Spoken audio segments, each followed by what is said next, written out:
প্রকৌশল বিশ্ববিদ্যালয়ে আছেন আমার সহকর্মী শাকিল হাসান, সরাসরি যুক্ত হচ্ছেন তিনি। শাকিল, দুর্ঘটনায় বুয়েটের এক ছাত্র নিহতের খবর আমরা শুনলাম এবং নিহত দুজনের আহতের বিষয়েও জানলাম। শিক্ষার্থীরা কি বলছেন এ ব্যাপারে বিস্তারিত জানাবেন আমাদের।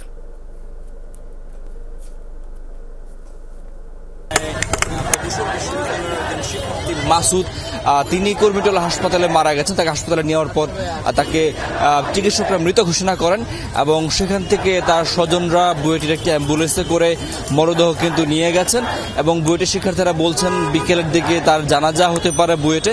তবে এই ঘটনা শোনার পর থেকে কিন্তু বুয়েটের শিক্ষার্থীরা বুয়েট ক্যাম্পাসে নেমে এসছেন এবং তারা দাবি করছেন যে এই ঘটনার সঙ্গে অর্থাৎ মাসুদ মারা যাওয়ার ঘটনার সঙ্গে যারা জড়িত আছেন তাদেরকে খুঁজে দ্রুত গ্রেপ্তার করতে হবে এবং তাকে বিচারের আওতায় নিয়ে আসতে হবে এবং সেই দাবিতে তারা এখন বুয়েট ক্যাম্পাসের পাশের পলাশে মোড় অবরোধ করেছেন এবং সেখানে বুয়েটের শিক্ষার্থীরা জড়ো হয়েছেন এবং তারা সেখান থেকে দাবি তুলছেন যে বুয়েটের শিক্ষার্থী যে মাসুদ মারা গেছেন সেই ঘটনায় যে দুর্ঘটনার চালক গাড়ি চালক সেই গাড়ি চালককে গ্রেপ্তার করতে হবে এবং দ্রুত সময়ের মধ্যে তার বিচার নিশ্চিত করতে হবে এবং এই ধরনের অনিরাপদ সড়ক তৈরি এবং কোনো কারণেই যেন সেই যিনি দুর্ঘটনার সঙ্গে দায়ী গাড়ি চালক কোনোভাবেই যেন পার না পান সেটি নিশ্চিত করার জন্য বুয়েটের শিক্ষার্থীরা দাবি করছেন।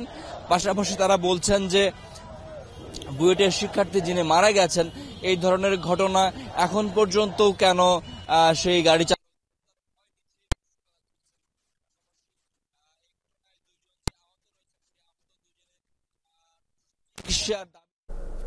শাকিল, ধন্যবাদ আপনাকে।